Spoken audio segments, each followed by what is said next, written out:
Hello बच्चों, let's read the question. The question says statement A, citrus and ricinus have synandrous condition. Statement B, epitapylous condition, the cohesion occurs between tepal and the filament of stamen.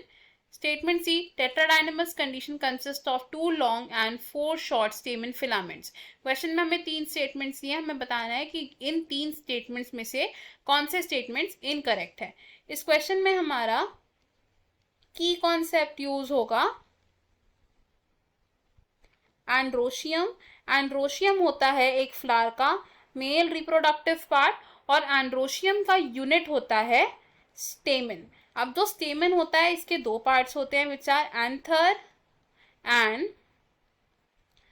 Filament. Anther usually एक bilobe structure होता है जिसमें pollen grains produce होते हैं और filament होता है एक long stock like structure.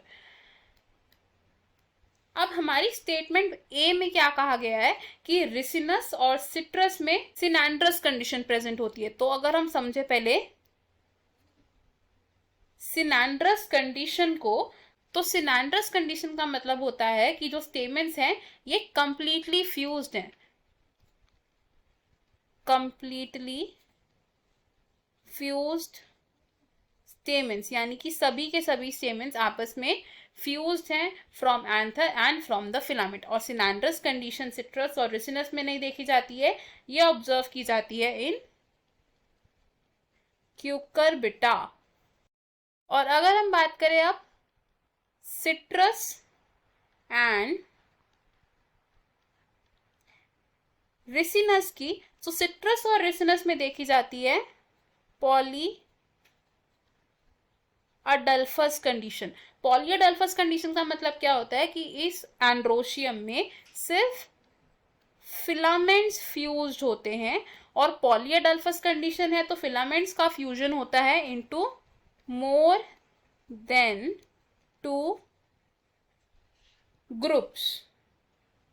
Statement B की अगर हम बात करें तो स्टेटमेंट बी में हमें क्या कहा गया है कि एपिटेपलस कंडीशन में टेपल और फिलामेंट ऑफ स्टेमेन के बीच में कोहेशन होता है. तो एपिटेपलस कंडीशन को हम एक और नाम से जानते हैं विच इज एपीफाइलस कंडीशन. और एपीफाइलस कंडीशन का मतलब क्या होता है कि जो हमारे स्टेमेन्स हैं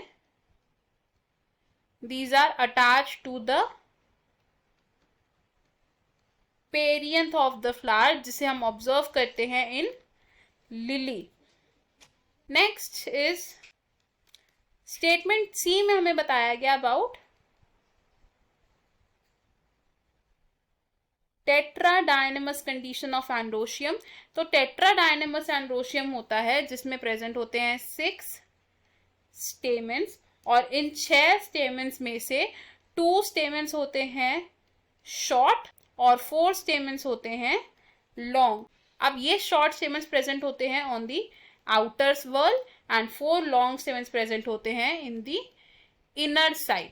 और टेट्राडायनेमस कंडीशन को हम ऑब्जर्व करते हैं इन मस्टर्ड जो बिलोंग करता है to the family Brassicaceae.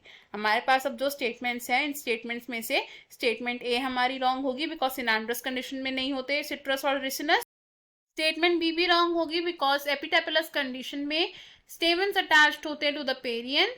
Statement C भी रॉन्ग होगा बिकॉज टेट्राडायनेमस कंडीशन में 2 स्टेमेंस शॉर्ट होते हैं एंड 4 स्टेमेंस लॉन्ग होते हैं. तो हमारा करेक्ट आंसर है यहाँ पर option 1 which says all are incorrect. Option 2 यहाँ पर रॉन्ग हो जाएगा बिकॉज सिर्फ ऐसी एक ही स्टेटमेंट नहीं है जो इनकरेक्ट है. ऑप्शन 3 भी रॉन्ग होगा बिकॉज सिर्फ सी स्टेटमेंट इनकरेक्ट नहीं है एंड ऑप्शन बी भी रॉन्ग होगा बिकॉज सिर्फ बी स्टेटमेंट ही गलत नहीं है. हमारा फाइनल आंसर है यहाँ पर option 1. I hope you understood it. Best of luck.